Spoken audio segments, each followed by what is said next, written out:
Out of the hundreds of anime that I've watched, Scissor Seven is one of the few out there that actually managed to repeatedly make me laugh. I remember scrolling through Netflix one time and seeing this cartoonish Chinese action comedy and just being drawn to it like LeBron to a Diddy party. No, ain't no party like a Diddy party, so yeah. I had just finished watching Vinland Saga season 1 and I needed something to fill the hole that masterpiece left behind, and this most definitely filled the hole. Scissor Seven is about an assassin named Seven who's lost all of his memories and has now become a hairdresser who decided to complete extra missions for some extra cash. But the main problem that we're faced with is that Seven is so goofy and stupid, he always seems to fail his missions. These 15-minute episodes really go from 0 to 100, which basically reminds me of like Regular Show and The Amazing World of Gumball. I know we normally don't have very good excuses for why we don't do stuff, but we definitely have a good one this time. That horse right there fell out of the sky and has to pass a US history test or the whole earth is gonna explode. Combine that with the cartoony art style and this show is literally made for me. As a certified cartoon connoisseur, I will tell you right now that this anime is the closest thing I felt to being a kid in the 2000s, coming home from school, turning on the TV and binging Cartoon Network and Nickelodeon.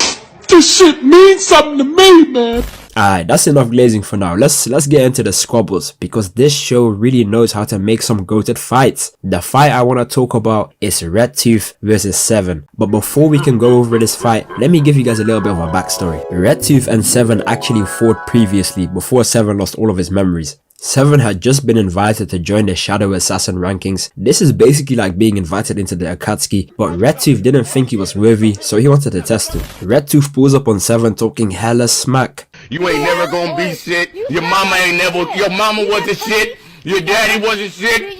You think you gonna be some shit? Seven brushes him aside, but look at Red Tooth. He is a certified crash out. He wasn't gonna take no for an answer. Red Tooth unleashes a sonic slash on Seven, but Seven just sidesteps it. Red Tooth ain't finished though, cause he uses instant transmission to try and sneak Seven. Seven was really coming like Avatar Aang, the way he was dodging and weaving all these hits. Red Tooth is hawking Seven down and they are really going hit for hit. They are evenly matched. Red Tooth goes for a slice but Seven hits the reverse hee hee and then activates his Sharingan to read the leg sweep and counters with a sword to the gut. But remember what I said earlier, Red Tooth is really a D1 Hall of Fame crash out because he just stands there unfazed and continues to keep walking forward. This nigga is crazy. Red Tooth bites Seven and the look on Seven's face kills me every time. Bro is absolutely flabbergasted. Is this nigga serious? Red Tooth is out here boxing like Werewolf Sonic. And speaking of Werewolf Sonic, Red Tooth transforms into Ezekiel from Total Drama and bro is barely human at this point.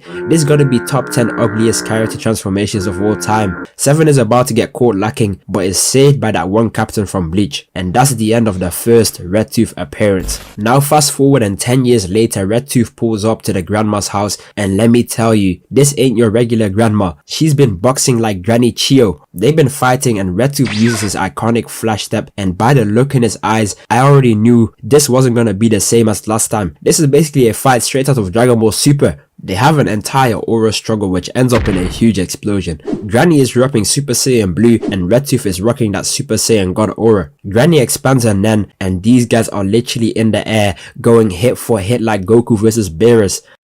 Ooh, that brother's floating in the air. Man, now that I'm seeing all these OP characters in Scissor 7, it's quickly reminded me that Seven actually wields a sword. You know what that means? This entire show is just more Mihawk upscale. It's Seven, the guy from Bleach. 13. Hell, even the leader of the Shadow Assassins wields a sword. I know. And hold up. Let me just use Polybuzz to ask Shanks how he feels about this. Whoa, let's calm down there, Nepo baby. Don't make me snitch the goat Mihawk. Polybuzz lets you talk to and communicate with any character you can think of. But the fun doesn't just end there. Poly lets you build a custom character chatbot on your phone. No coding, no nonsense, just straight imagination. I know you guys got elite ball knowledge, so you can literally create a character of that one random extremely niche show that you are convinced only you've watched. And with over 40 million downloads and 20 million plus characters already in the database, and get straight into the meat and potatoes. I might even hit up Senki to try and help me climb out of Clash Royale's mid ladder. It's literally hell in here. Every game I'm facing Mega Knight or 2.6 Hog Cycle. Please help me. Anyways, you can click on the top link of my description, or you can use the pinned comment to download Polybuzz right now. And you know what? On the low, for those of you that want to unlock the premium features, you can use my code Senshiig. So with all that being said, what are you waiting for? Get to downloading. Special thanks to Polybuzz for sponsoring this video. Let's get back into the meat and potatoes. Grandpa over here just watched his fellow elderly get bounced 40 yards across the concrete and decides to pull out the blicky, but it doesn't do anything and just leaves an inconvenient mark. Seven, who's still suffering from amnesia, now sees Redtooth and starts tripping out. After bro recovers from his PTSD, Redtooth walked over to their granny and starts whispering some freaky stuff while grabbing her by the chin. I'm over here stroking my dick. I got lotion on my dick right now. I'm just stroking my shit. I'm horny as fuck, man. I'm a freak, man. Like, for real. Now, I'm not even gonna pretend to know what's going on at this point anymore. Like, Seven intercepts Redtooth and goes into some sort of Street Fighter video game animation, and this is exactly the random nonsensical nonsense that always catches me off guard in this show. Now that regular show cutaway is over, we spin back to Seven versus Redtooth, and he is trying to hold him back with his telekinesis, but Redtooth just sucked Dai Bo's soul out, no diddy, and is about to go Super Saiyan Gremlin. The granny begins explaining to Seven that she needs to kiss her man in order to power up, but Seven's like, hell nah. Fuck all that! Nah, ain't no fuck all. But she grabs and kisses him anyways, and on some Powerpuff, Madoka Magica, Sailor Moon timing, she transforms into her ultimate form. Slice, weave, bomb strike. Nah, don't tell me this is the same granny from before. This might be Lady Tsunade. Wait, hold up. Nah, scratch that.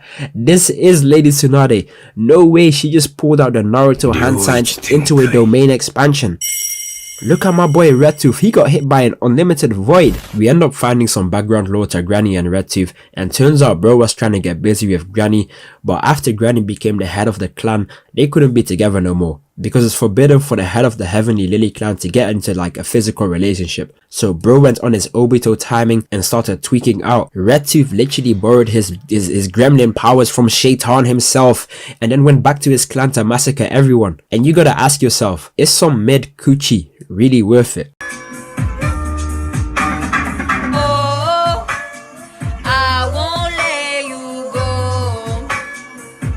After they jumped him, Granny decided to save him, but ended up parting ways with him. They get back to boxing, and Granny puts Redtooth in the Skylanders portal. No way a singular kiss gave her all this power. She might be able to hang with Goku. This portal thing basically works the same as like the Reaper Death Seal, and she's trying to extract the devil's evil from his body. She was winning but ended up stopping because she was still in love with him. He tries to pull in Azula and shoots at her friends, and then tries to suck the soul out of yet another person. I don't know how much longer I can defend him. Seven's pet bird locks in and sucks Redtooth in the jaw, but he just begins laughing and goes Super Gremlin 2. Dai Bo tries to make a final stand in his warrior form, but he eventually gets clapped too. But in the last minute, when it matters most, on some Karniki from Tokyo Ghoul timing, his assassin self talks to him and tells him to lock in. Come on bro, isn't this so similar? This like really reminds me of Tokyo Ghoul or like Naruto in that one episode when he speaks to his evil self. He lets his assassin self take over and he wastes no time, smacks his hand away and gives him a slice to the chest. Redtooth gets shook after he realizes it's Seven the Shadow Killer, and for a second time, that one captain from Bleach saves my boy Seven again. But this time he only came to drop a care package and set up a barrier for the final fight. But instead of just fighting with his dagger, he also uses his scissors, which shows a nice symbolism of his past and present self, you know, coming together and living in harmony. They are going hit for hit, but Redtooth uses a key charge to send Seven flying. Seven ends up getting a flashback of his current life and sends his scissors at Mach 10 speed, but you guessed it, out of nowhere, this man Redtooth summons a whole ass stand to block it. What do you mean? This is not Inazuma 11. What was supposed to be a show about a goofy wannabe assassin trying to be a hairstylist has turned into Dragon Ball Super levels of nonsense. And for the third time, the guy from Bleach pulls up to save the day again, and one taps Red Tooth, which then begins like a whole separate story arc with this guy secretly trying to get revenge for his clan or something like that. Scissor 7 is the only anime I know that can make me invested in a fight between two actual gang affiliated chickens.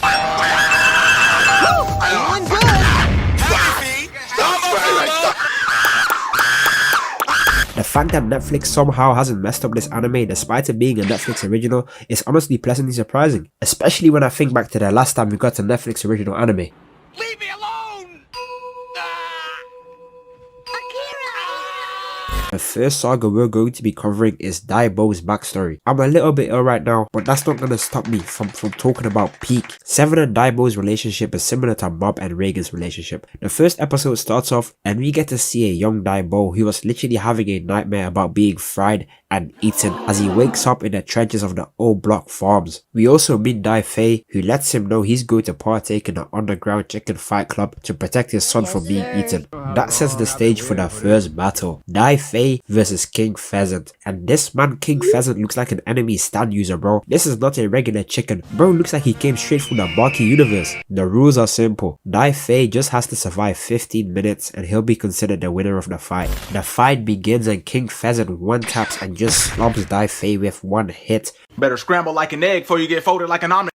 Ooh, that brother's floating in the air. Of course, our goat ain't finished though and lunges towards him with the Uraraka run, weaves his side special and pokes him in the neck. King Pheasant was not rocking with that. Yo, completely unrelated, I swear King Pheasant sounds exactly like Eli from Cobra Kai. Demetri and Eli, binary brothers. King Pheasant lunges towards Dai Fei like Whitebeard did to Akainu, but Dai Fei lets him land a punch so he can hit him with the full counter. Dai Fei is locked all the way in. He blitzes towards King Pheasant like the Bloodhound Knight from Elden Ring and sidesteps into a command grab and breaks King Pheasant's finger. With 3 minutes on the clock, it looks like Dai Fei is about to take it home, but we didn't account for King Pheasant being a certified crash out because he pops himself full with literal compound V and Ganondorf grabs Dai Fei and starts choking him out, but the bell rings right on time. Or so we thought. Remember when I said King Pheasant is the Hall of Fame crash out? Cause bro does not care and continues to brutally beat on Dai Fei. And to make things even worse, these evil ass NPCs are pinning down Dai Bo, forcing him to watch his brother get brutally assaulted. No diddy. This is reverse Flash levels of hating. These guys are giving the Konoha Lee village a run for their money. They had zero reason to hold bro down like that. They gained absolutely nothing from doing this. Like this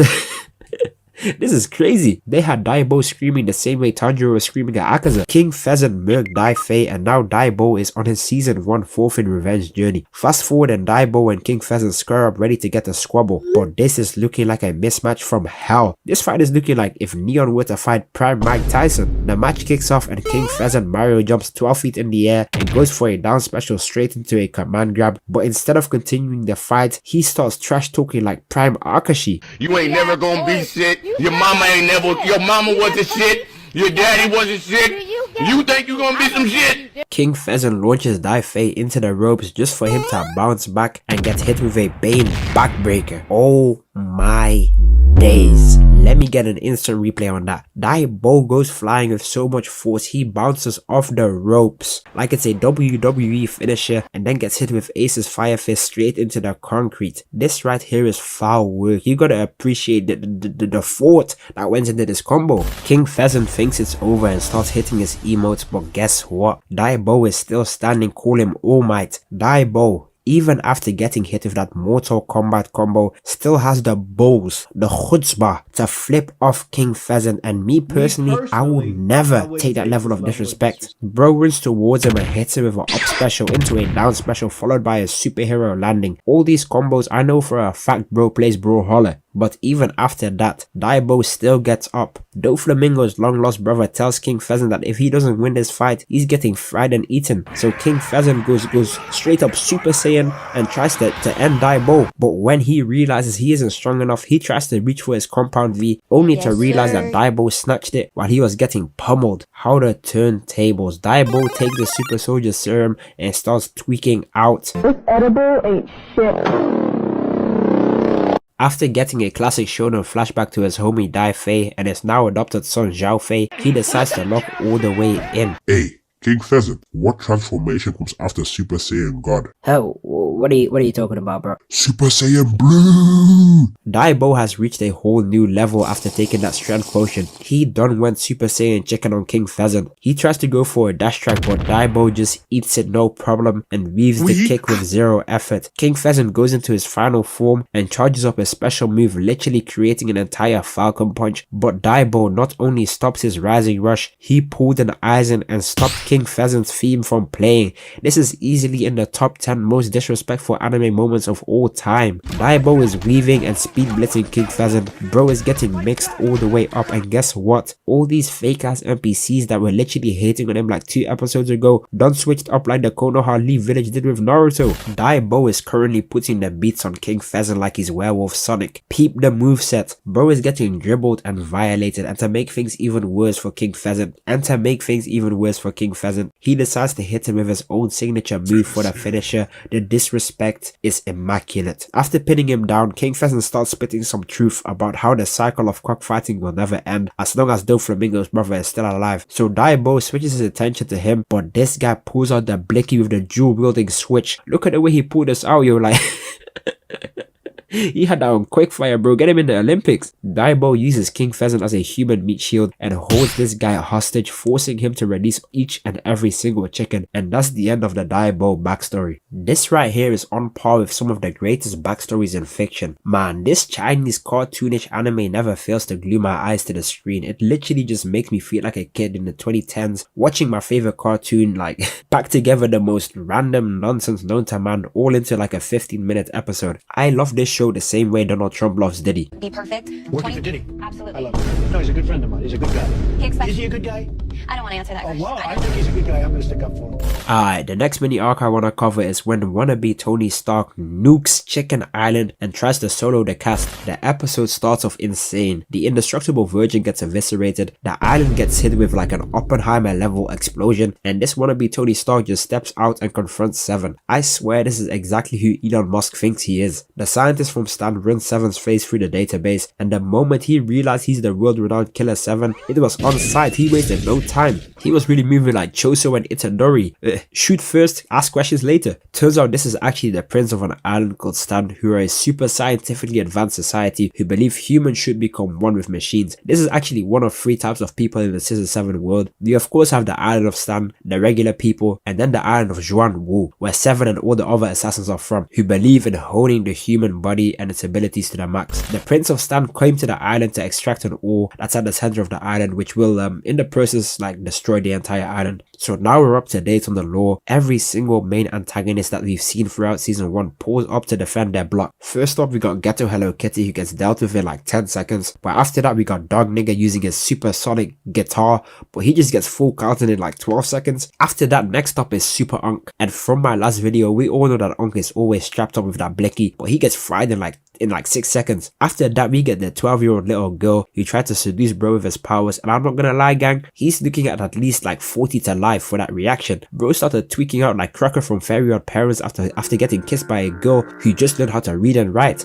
He was definitely at them Diddy parties with LeBron. Matter of fact, he was probably the one hosting them. You're a freak! Anyways, he sends the girl away, but Super Saiyan Granny says I got next. EDP Stan realizes she's strong and hits her with an energy beam, but Granny deflects it on some Dragon Ball timing and destroys the harvesting machine. She's putting up Hall of Fame numbers right now, I'm not gonna lie. Uncle Stan shoots a tracking missile onto Granny, but Granny realizes she's cooked, so she tries to pull a kamikaze, but the Prince of Stan just shield guarded it and takes out the Granny. Bro is really moving like Prime Sukuna right now. It's everyone versus him and he's winning. But of course, the Goat's theme starts playing and he saves the Granny and slices the Prince in the process. This right here is at least a 9 out of 10 pull-up. Even got Granny blushing. The Prince from Stan and Seven get ready to squabble. He pulls out the red lightsaber and Seven pulls out his 1000 demon dagger. But because he still got amnesia, he forgot how to use it, and after clashing with the Prince, it just ends up breaking. Seven is wide open, but just when all hope seems lost, his girlfriend 13 pulls up with the save. If my my girl doesn't save me while I'm fighting a perverted billionaire scientist, then I don't want it.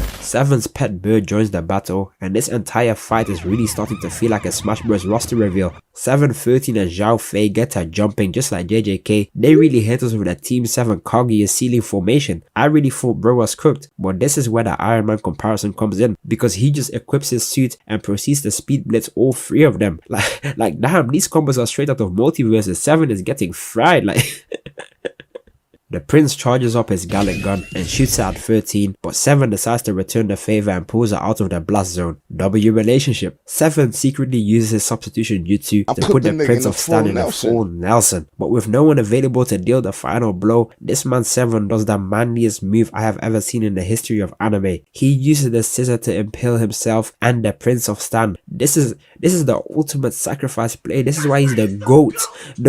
Wait, hold up. I swear I've seen this somewhere before.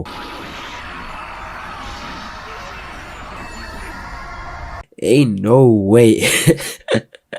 These guys really parodied Goku sacrificing Namek, bro. They are so unserious. I gotta respect it though. And even after all that, this guy still isn't dead. I'm starting to think the Sukuna comparison was an understatement. While 7 is knocked out, he slowly regains some of his past memories from when he was still Killer 7 and awakens with nothing but black Air Force aura surrounding him. He got pure bad intentions in his eyes. He command grabs the 1000 Demon Dagger and flash steps towards the prince, ready to deal the final blow. And let me tell you, even just retelling this story right now, it's pure peak. I'm getting goosebumps just thinking about it. The animation, the theme, and the awakening, everything is just perfect. And to end it off, they got the Prince of Stan flying into space like he's Team Rocket. This is absolute cinema. Peak TV. Up until now, Scissor 7 has been a slice of life comedy with a hint of action and romance. Well, that's all about a change. Lizard, I need you to protect Cola.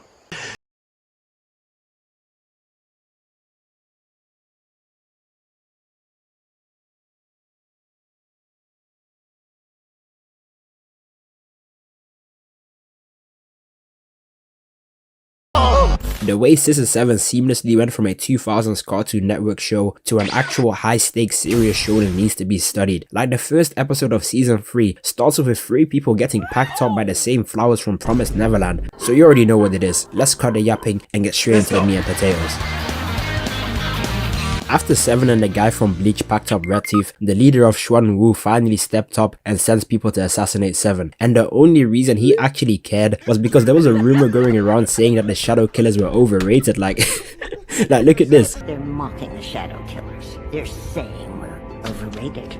Look at the way he grabbed his armrest. I know he was hot. This must be how them animators feel when they go on Twitter just to see a troll account with 17 followers and a K-on profile picture call their show overrated. So now we cut back to Chicken Island and 7 is trying to protect it on his own after a bunch of low-ranking assassins come to take him out. 7 realizes that the longer he stays on the island, the more he's going to endanger the people that he cares about. So he decides to suit up in his old jersey and head towards Xuan Wu to kill the leader. And I gotta know what 7 was on before he came to Chicken Island, because what do you mean, just seeing him in his old fit got this Bakugo wannabe so shook he didn't even want to move, had him frozen just how Sukuna had Panda and Kusakabe in Jujutsu Kaisen. Dai Bo wakes up realizing 7 has left the village, so goes after him with Zhao Fei. Fast forward and we get this really Cartoon Network-esque set of episodes where 7 is on his raft trying to make it to Xuan Wu. It low-key reminds me of pre-timeskip One Piece with how the Straw Hats used to go from random island to island. Like bruh, 7 gets sent to Kamabaka Island like Sanji, damn near getting finessed like them lady boys in Thailand. Dai Bo ends up catching up with 7, and after escaping Jahannam, they keep sailing and they make it to this island called Rock Hard Country. And to make a long story short, this island is basically an island full of gym bros. Sam Sule, Chris Bumstead, Baki Hanma and Batman all had to come to this island before they could attain their current physique. And it's also the same island where Dachon is from. Anyways, he ends up beating the final boss and they continue sailing, making it all the way to the superpower country before getting ambushed by Mob's son. They end up befriending bro, so 7 gives him a haircut in exchange, and he really messed him up, got him out here looking like Gwen in the Spider-Verse. He needs the hood's greatest minds to come together to try and fix this abomination. This island is pretty cool, everyone has their own superpowers, got these little kids out here hitting Inazuma 11 combos. Turns out the homeless guy from season 1 and 2 has been chilling here this whole time and offers to take 7 to Xuan Wu, and I swear this guy has some crazy background lore that they just haven't revealed yet. But before 7 can get to Xuan Wu, they get pulled up on by Tony Stark. Turns out the people people from Stan Island and the people from Superpower Country have some type of generational beef like the Uchihas and the Senjus, so these little YNs waste no time and get to jumping. Mob uses his vines to hold him in place, allowing Soma to launch Sozin's comet. The Prince of Stan equips his armor and deflects it, dodging everything before hitting these two with his repulsor blaster and hitting Lil Bro over here with the Sendo uppercut, followed by a Sonic spin combo straight into a Smash Bros KO for maximum 4 damage. I'm sick. He was really about to finish them off if it wasn't for Cola, and someone needs to check her age. She can't be a day over 13. Someone called you Dion. Is this really how the Prince of Stan is moving? Hey, you know they got your mans.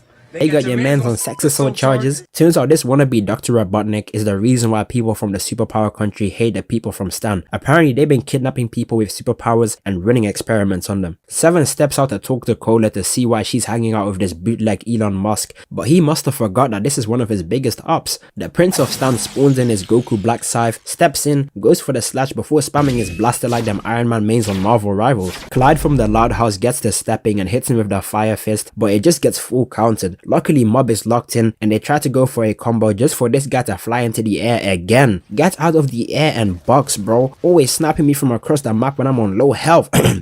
Sorry, I apologize for my outburst. Mob helps Seven get in the air so he can call the ISO. They end up clashing, but the Prince of Stan got 99 evasion and dodges all the vines. He ends up getting trapped, but Seven manages to do a duo attack with Mob, restricting him, allowing this guy to go into gear 3rd and hit the Prince of Stan with the same nonsense Luffy hit Kaido with in Wano. Look at the impact frames, got it out here looking like a bikini bottom explosion. Seven and his army of YNs really got 99 chemistry, straight green links. Somehow, someway the Prince of Stan survived and uses some type of superpower interference technology, causing everyone to lose control, allowing him to pop his ult. I'm sipping up promethazine with lean, I fell in love. I fell in love with lean, I fell in love. Sipping on promethazine with lean, I fell in love. I can't put down the cup. Luckily Clyde locks in and deflects it, but it accidentally targets his Discord kitten, and in retaliation he's about to eviscerate bro, just for the homeless guy from earlier to instant transmission into the sky and single-handedly stop the Prince of Stan. I knew he was gonna be tough. My aura scouter was over 9,000. I need to know the background lore to this guy. They stop the fighting and end up working together to try and save Cola, and we also see a hint of remorse and character development from the Prince of Stan. They call in Victor from Arcane to try and heal Cola, but he needs this Black Jade healing paste from Xuan Wu, so Seven and Dai Bo uses Mario pipes to finally make it there. They end up making it to the homeless guy's house, and turns out bro is not very homeless, because tell me why he lives in the Jade Palace. This man really is homeless for the love of the game. After getting bodied a couple times by the guards and getting saved by Jack from kicking it, they finally get the Jade healing paste, but just before returning, Seven sends Dai Bo and Xiaofei back so that he can stay in Xuan Wu. He makes it to the meeting destination for him and Green Phoenix just to find a shorty there. Turns out this whole thing was a setup. This must be that Snow Bunny mind control. Would have never got me with no nonsense like this. I knew it was fake.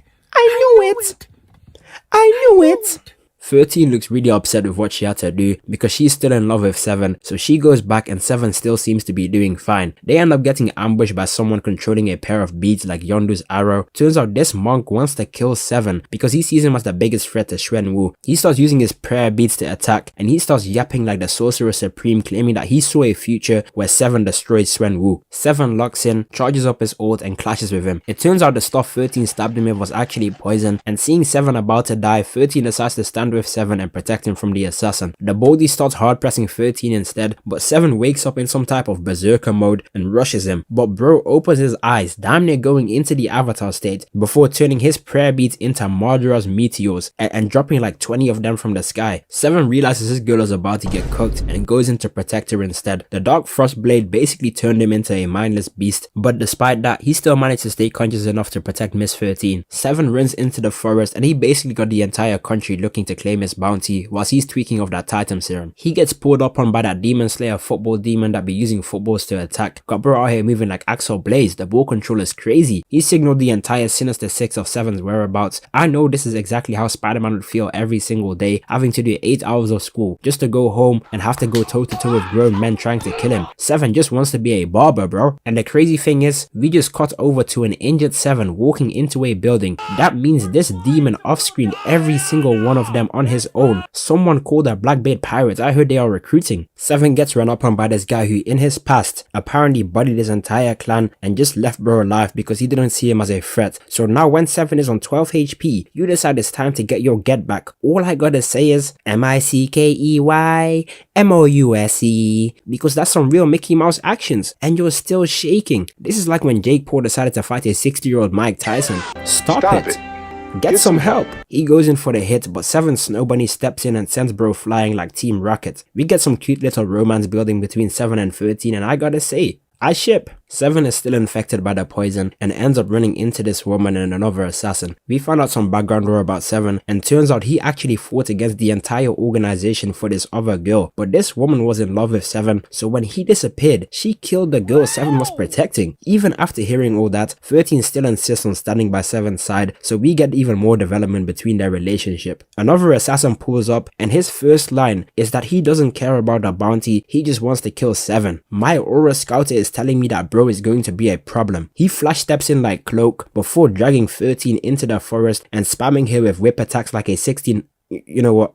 I'm not gonna make that joke. 13 tries to escape with 7 just for bro to spawn in the sky, knocking 13 back down. She refuses to give up and faces Blackbird head on, demobilizing his whip and then going in for the final blow. Blackbird literally starts charging up some type of dark matter, malevolent kitchen death beam, cutting 13. She continues to push forward and even though both her blades broke, she still managed to land a strike on Blackbird, cutting open his Gojo cosplay. Turns out 7 woke up and supported his girl. W relationship. If my future wife isn't willing to fight a superhuman dark elf for me, then I don't want her. Travis Hunter, take notes. 7 locks in and picks up the 1000 demon dagger, flash steps in, freeing 13 before dodging the Aoyama death beam and parrying all the hits like a Sekiro player. He wasn't able to tech the command grab though. Wait, hold up. I swear I've seen this somewhere before. Nah bruh, this man Blackbird must have been watching Dragon Ball Super. Blackbird starts charging up like Soldier Boy from the boys, but 7 isn't gonna let him get it off and forces the shards of the 1000 demon dagger into him before imploding him from the inside. But even that's not enough because King Von's disciple just laughs it off. He hits with another command grab, 7 breaks free, blocks the claw, weaves the right hook and steps back going clash for clash until he manages to get a stab in just for Blackbird to counter and mix up his entire shoulder. 7 realizes Blackbird doesn't like the sun like some vampire, so he uses it as a solar flare to get a sneak attack off. Damn! This animation, the fluidity, the choreography, it's peak. Not enough people talk about this show. Whoever animated this deserves their flowers. This is enough to make a grown man cry. Blackbird retreats into the sky and puts his Gojo cosplay back on before he begins transforming into Alien X. But 7, on some Eren versus the Warhammer Titan timing, doesn't let bro transform and launches towards him, taking out his blindfold before hitting him with a down air followed by a British greeting. Blackbird tries to make a final stand and almost clips 7, but with perfect timing, 7's sword absorbs Blackbird's darkness. Damn bruh, that's the end of Blackbird. I'm sure he's looking up at us as we speak. If you made it this far into the video, you might as well subscribe. I'm trying to hit my goal of 100k subscribers this year, so it would mean a lot to me if you dropped a sub. We cut over to Dai Bo and he managed to save Cola, so he asked the homeless guy to help him save 7. They end up dropping some more lore about Cheap Life Hua, and turns out bro has disciples all over Xuan Wu. Who are you bro? Dai Bo goes to save 7, but he's being followed by the guy who helped 7 earlier, but he's also the guy who pre-memory lost 7 killed his master. 13 and the Yandere square up and she just looks like she's just toying with 13. Sonic swaying and teleporting all over the place. She ends up using some secret Diddy mist to poison 7 and 13, but that's when Gang steps in. Dai Bo wastes no time and starts applying full court pressure in his berserker mode, putting the Yandere on her back foot and being the first person to land a hit on her. She basically uses Psylocke's ultimate and sends a wave of Promised Neverland flowers which lets Dai Bo, Jia-Fei and 13 escape with 7. It really seems like they did it, just for them to get pulled up on by an actual earthbender. Jia-Fei gets punched back into base form and just when 7 is about to get violated, the thumbs up user steps in saving him. The earthbender is only worried about 7 and melts into the ground like Mirio before earthbending his way to Dai Bo like Prime Boomy. The thumb guy locks in, knocking him down into the ISO. He's low-key been cooking. Scissor Seven is really one of the few shows where almost every single character they introduce is extremely interesting. Like I really watched a 15-minute episode with my eyes glued to the screen about an insecure assassin turned convenience clerk trying to fight an armed robber. This show is peak. 13 has been captured by the Yandere, but whilst all this was going down, we spin back to Chicken Island and this shadow assassin assassin has pulled up looking for Seven, and at first he seemed pretty chill. He was helping the elderly, supporting the community, and just chilling on the beach. But when Seven didn't turn up to Chicken Island, this man turned into a terrorist. He was really moving like them JJK villains, blasting the beach apart like Hiro Shishigami. And then they played his peaceful background music like he ain't just committing straight war crimes, bruh. This show can't be real. Just got a drop on his flexing neighbor. He from Tennessee, I got a thought. She be with the shit. She told me where he be. I said for sure. Baby, let me know if you wanna eat. She like, fine, you already know. Just put your gun on fleek. I'm like, cool, I can do that, boo. What you want, some shoes? Jimmy Choo with that handbag too. Red and navy blue. Seven wakes up and tells the Prince of Stan to go and save the island, so he pulls up ready to squabble. You know, this just goes to show that anyone can change no matter your environment or how you grew up. With enough willpower, self-love, and God, even the most evil of people can make a complete 180. Alright, I'll stop. The Prince of Stan tells Jarvis to scan this bum and realize that he's an SS rank threat to the nation. He wastes no time but ends up getting palm strike through the building like Benny Morrow and then gets all his rockets deflected. He's tired of the games and pops his ult, seemingly eviscerating the Shadow Assassin just for bro to pull up behind him using the Uncle Iron. Luckily Cola steps in and starts instigating like Prime Mark Phillips. Hey bruh, how are you gonna try and claim this Mickey Mouse victory? We just got off a 12-hour flight and his arc reactor batteries are already low. I say we run it back tomorrow. The Prince of Stan really is a Tony Stark clone because they gave him a tiny bit of prep time and he pulls up with a literal nuke before deploying his Power Rangers Mechazoid suit. He's repping a literal Gundam out here looking like Voltron. He charges in with his shield just to get blasted to smithereens. What is this guy's ability? He destroyed the armor in 5 seconds and then ate the energy scythe before turning bro into future Gohan. Cola steps in using her power, immobilizing him, allowing the Prince of Stan to go for one final strike, but he just blasts Cola away before attacking her, forcing the Prince of Stan to protect her. And at this point, it just becomes a giant battle royale. Every single character we've encountered up until this point comes together to jump this guy. The chameleon holds him in place, allowing the ginger samurai to draw first blood after being too scared to do anything the first time they met. And you know, despite being terrified, despite being outmatched, literally being slapped around, he still stands up, protecting for what he cares about. What did Moomin Rider say? It's not about winning or losing, it's about taking on the opponent that's in front of you. Okay, I'll actually stop clip for me now. Even the two girls that have had like a combined screen time of like 3 minutes start kinda cooking, stalling him just enough for the GOAT to return to the battlefield. Ezekiel from Total Drama has entered the battlefield and wastes no time. He hits him with a long range claw attack, forcing this guy to use an actual literal Kamehameha. Red Tooth summons his Susanoo and goes in for the rush attack, practically one-tapping the Shadow Assassin. This guy really got a Zenkai boost. Absolute cinema. Season 4 has been nothing but straight boxing. They have been scrapping episode after episode like Jujutsu Kaisen Season 2. Anything is possible. Anything is possible. Now you're probably thinking, where's that guy from Bleach? Turns out he went to kill the leader of the Shadow Assassins. Bro unlocks his Isagi aura and goes in for the hit just to get countered by this Black Ops Anbu agent. Realizing he probably needs to take her out first, he decides to run the once, but she's flash stepping all over the place, even gave us this tough first person POV. They are going bar for bar, he's out here putting filthy combos together, but she's just too fast. He changes his approach and decides to go for the leader instead. He creates a reverse domain expansion and calls an ISO with the leader of the Shadow Assassins. We end up getting some more background lore, and to cut a long story short, this man is quite literally the Aizen of Scissor 7. He planned damn near everything and has been plotting for 28 years. Turns out his entire clan, including his master and his parents, were killed by the leader of the Shadow Assassins when he was a child right in front of his eyes, and instead of killing him too, they left him there to burn. Turns out his master is the only person in the world to inflict a fatal wound on the leader of the Shadow Assassins, so he inherited his technique and swore vengeance. He trained his entire life, joined the Shadow Assassins, worked for him for like 7 years moving like Thorfinn and Askeladd, and now after 20 plus years of scheming and using Seven to scatter the Shadow Assassins away from the leader, he has now decided to exact his revenge. I gotta respect it, bro. This hatred is on par with Dio Brando, and it's justified hatred too, so you already know what it is. Let the squabble commence. The leader pulls out his sword, transforming into a demon and changing the whole terrain with his own own domain. He swings, but Green Phoenix dodges, weaves, turns into Hela, and continues to evade all of the leader's attacks. The leader is moving like a giant titan, but Green Phoenix is still managing to sidestep all the hits. He got no songs where he needs to be doing all that out here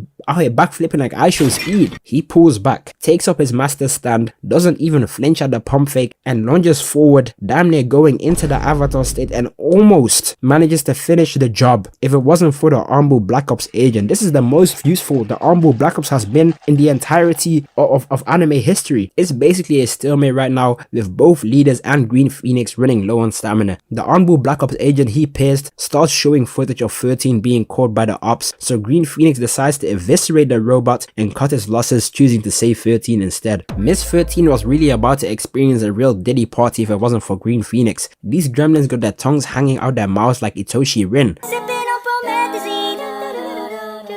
can't put down the cup, put down the cup.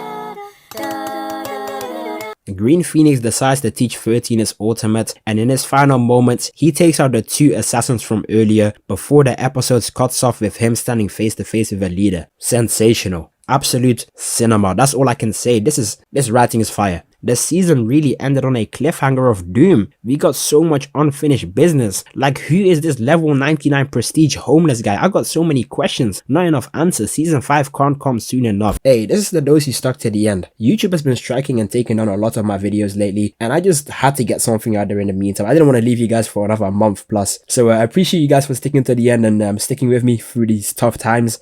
Special thanks again to Polybus for sponsoring his video, and make sure to use my link in the description or the top comment. If you're still here, make sure to like and subscribe and follow my second channel. Like, I'm going to be posting gaming videos, reaction videos, stuff like Moist Criticals. Like, I'm going to be posting a bunch of random nonsense on there. So if you want to see more of me, then join the community over there. That's it from me. Peace.